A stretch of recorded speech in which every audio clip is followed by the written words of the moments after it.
experience of performance in prison and doing performance work in prison is all about creating for me, it's about creating new identities.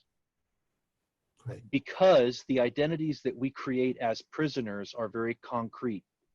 They're unmoving, and they're generally negative.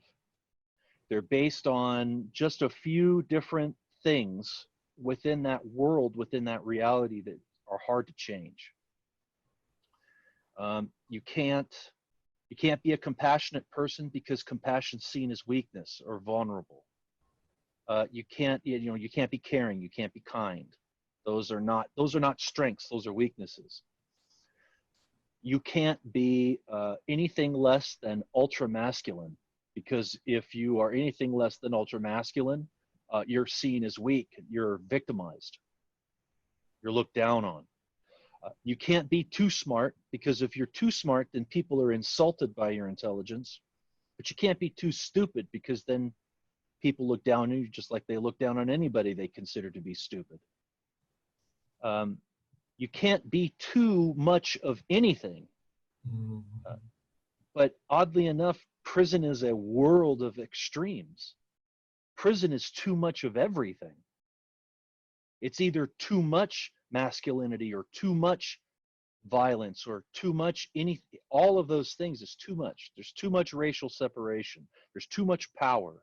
There's too much control. There's too much hate. There's too much all of these things.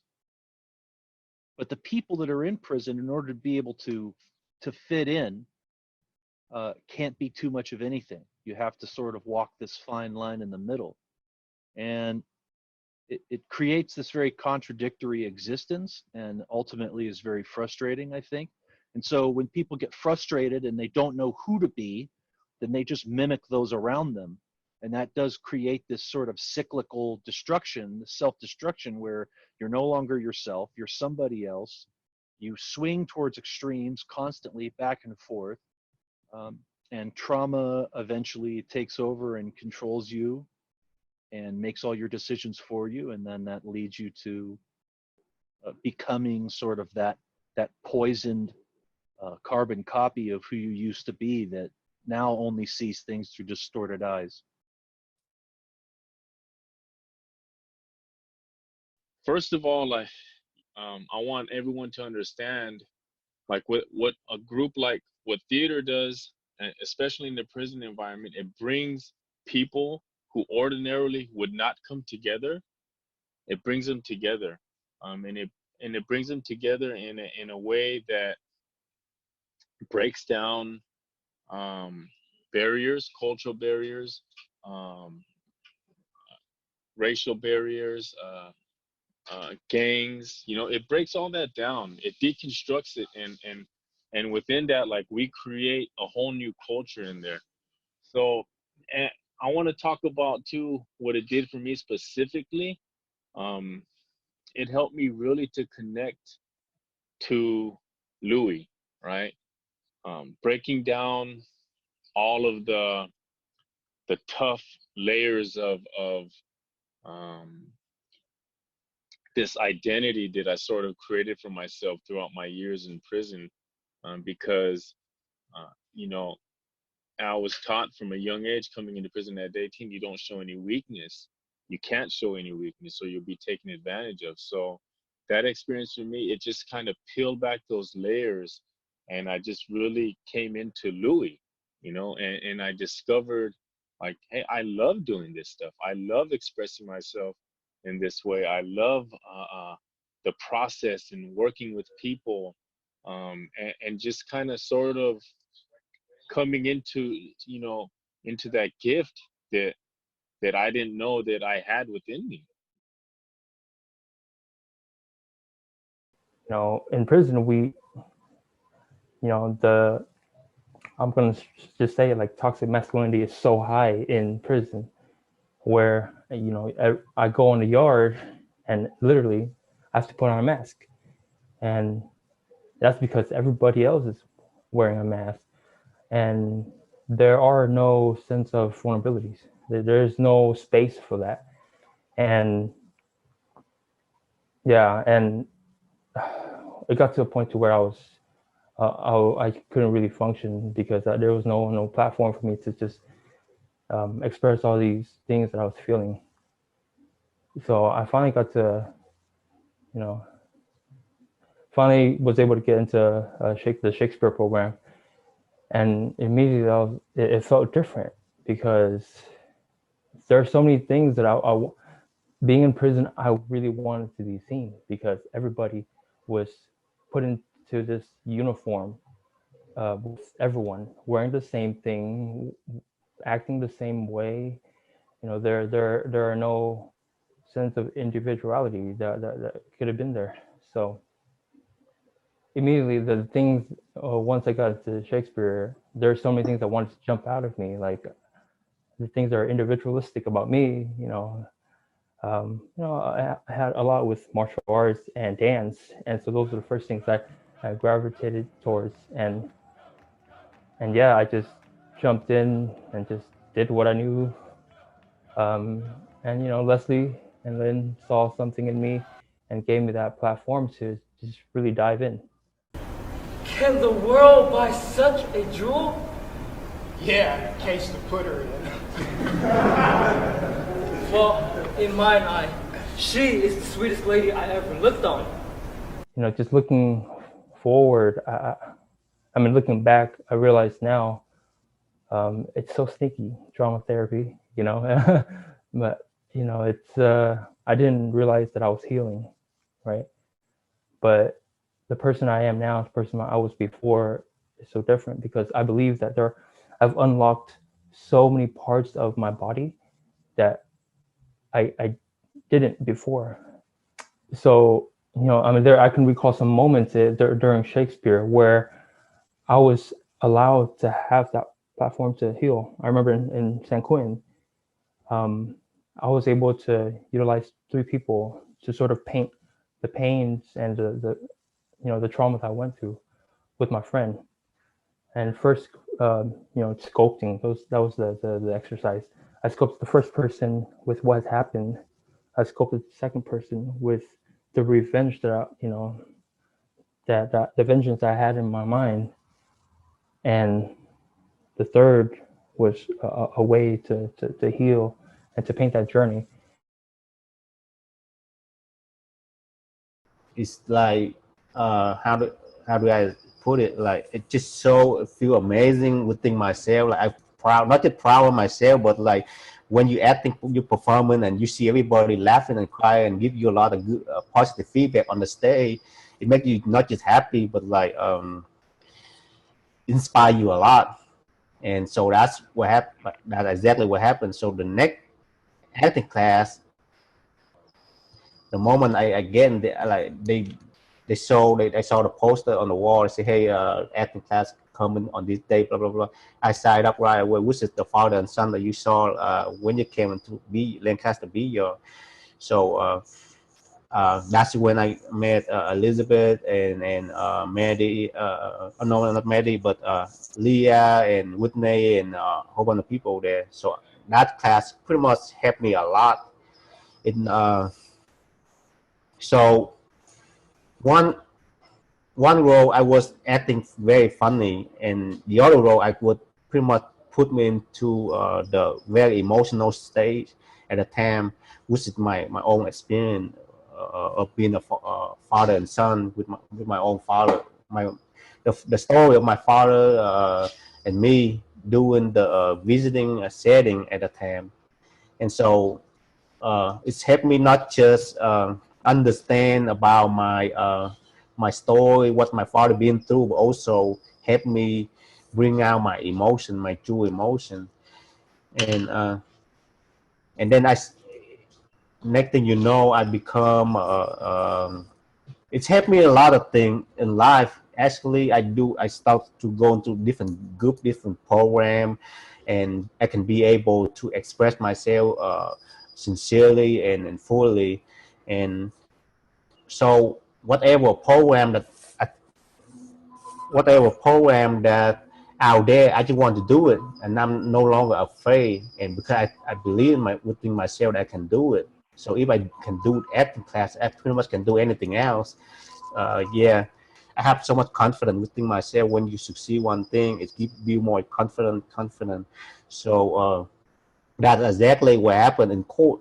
So um, being in court, being an attorney for myself, without knowing any law, I got to go back and read any law that have it in my facility at the time. It's very limited, so I got to ask people around me to give me law on anything that related to my case. So I learning and practicing, do same thing like how I did acting. So I did a lot of rehearsing and not just study about the law, but have to practice within myself, and I have to be visualize what I supposed to be in court, be how I supposed to be in as an attorney. So which has helped a lot. So every time when I come out to my courtroom, I can be able to express it and perform it, not perform it, but talk about it in the way that I kind of like did it in my brain before I came out to court already. It's same thing like acting skill. So which has helped a lot. And Drama therapy gave me the chance to help those next to me to be able to articulate themselves. There were certain people that were still closed off and unable to articulate or be vulnerable in spots. And so, one of the things that I really enjoyed about that space was being able to help the people next to me be vulnerable and be vulnerable with them. So, like, there were a couple pieces where I had to go into my own childhood in order to feel what I was performing for that person. And in that it was freeing because one, I got to reveal an aspect of my life without actually revealing an aspect of my life, but being able to feel the emotion and stuff. And the other part was the person who I was doing this for got tremendous healing because now they could actually speak on it and they could point to a spot and say, "Oh, you did that really well. Like I believe that you found that pain." And then we would be able to speak on it in a way where it wasn't shameful, hurtful, still traumatic though, but there was no judgment in it because now I'm sitting with this person in it. So I would say everybody, for me, has a human revelation that people have to understand. And what I mean is they have their humanity that they're trying to reveal. It may come out in different ways, different aspects, but everybody has it. And then the idea to be rehabilitated. I believe that that's a colonized word, and it's an idea that everybody at one time was habilitated or given the same set of standards to live in to be able to be rehabilitated. So I think I don't agree with that word as far as something that can be used. But we have nothing to really replace it right now. But so I'll just go along with that. And as far as performance art, man, it allowed me to reveal that I'm a performer, that I do this, that I can act, that this has been a passion of mine forever. I was able to, to do a TED talk and do greetings, right? And everybody's like, wow, I never knew that about you. See, I was able to reveal myself in that respect. So, in the performance that I was given in that space, um, that was availed to me, I utilized it the best way I could by showing, look, I'm an artist. This is what I do. I love to perform. I can direct. I can choreograph. I can write scripts. I can do all these things. And this was a place where I was able to do that. It wasn't, um, um, how can I put it? I believe it. I believe that the way to be able to write, to be able to direct, to be able to exercise this part of who I was the therapy that I needed.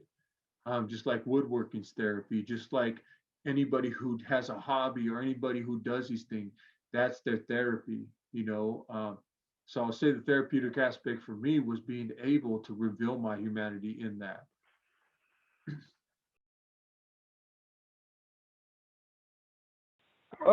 Drama therapy, expressive works, as far as I found that to be very, very helpful, the different techniques. Although I was clueless, I just kind of trusted the process. And from that, it helped me, but the work wasn't done. The work wasn't finished. You know what I mean? I wasn't fixed. You know what I mean? Even with me meeting with my doctors and being on medication, the work wasn't done. There's no magic pill that I could take that's going to fix me. Hey, I'm a better Terry today. I'm going to be this one. That's insane. That it doesn't work like that. It works hand in hand. You have to be honest with your treatment team so that they can know how to work with you, and you have to take your medication, and you have to also do the work yourself. And that's the challenging part, but that's what kept me going. So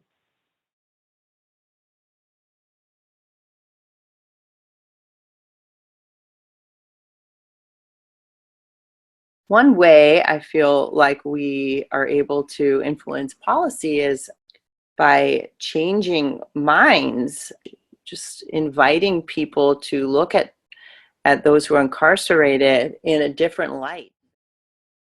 This role, no, this program has allowed me to explore and address all these traumatic issues. The very traumatic issues that led me here. The very traumatic issues that made me realize if I could transform myself, maybe, just maybe, I can help transform the world and earn a shot at redemption. To me, theater much more accurately tells the story and gives the staff at the prison, audience who comes to see our shows, people who see our shows online. We're so lucky to have so many videos of our shows in different prisons. I have had so many people write emails to me after seeing a show about how it changed their perception of people who are incarcerated. I mean, that is just like the one email I have repeatedly received, slightly different content. Little by little, open our hearts, change our minds, change policies.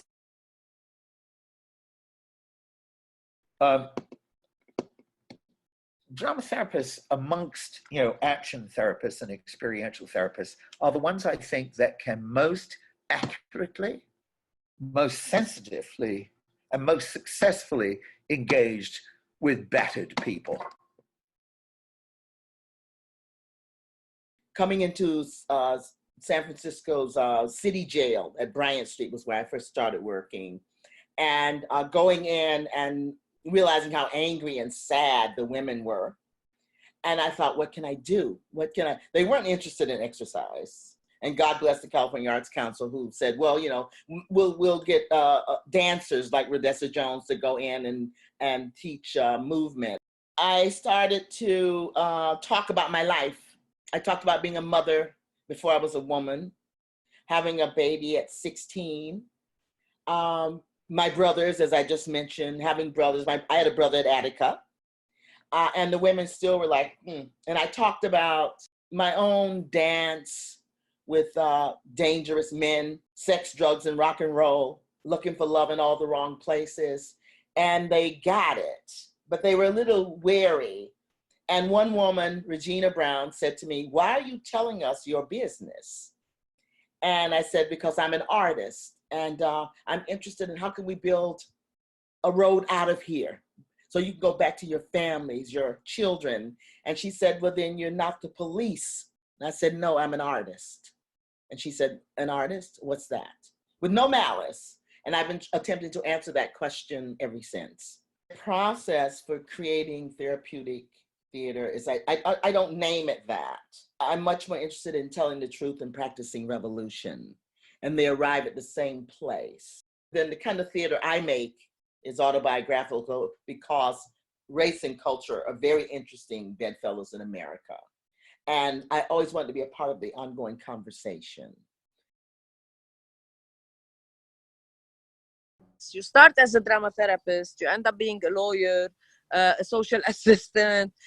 We bring medicines to them because no one brings medicines to the inmates here. There's no system of follow-up once they are outside. So if we can, we do help in finding them jobs and, fixing the relation with the families once they are out. The strengths of this program, as I told you, it's changing laws in Lebanon. So the first one was the parole. We got it implemented. The second one, through the project Shahrazad with the women inmates, there was a draft law being presented by another civil society for the protection of women from domestic violence. And the play we've done was mainly, the actresses were inmates, ladies, women, who killed the husband for domestic violence's causes. So also the decision makers came, the ministers, the MPs watched this play inside the prison. We lock the door after the prison, the show is over, and they have to stay there for a Q&A with the inmates. So when they heard the stories of these women who says, I mean, if you don't protect us with the law, we're gonna have more criminals out there, And 2 months later, the draft law passed, and now we have a law for the protection from domestic violence. So this is the way we've done. These are the strengths, because also here, you tell me, Zaina, when you started drama therapy, you thought about becoming an activist. I say, hell no, I never want to be an activist. I just want to do the drama therapy program. But things just, everything is linked, because you cannot share these stories that need a change of law without changing the law afterwards. أول شيء أحس حالي حيوانة إني عم بنضرب وعم بنهان وأنا وولادي وساكتة. مستقبلي بعقد. يا بحر موجك شو بعيد خدني لحبيبي خدني لعندك. It's very difficult, but I mean, we do as much as we can. That's what we're doing. Thank you.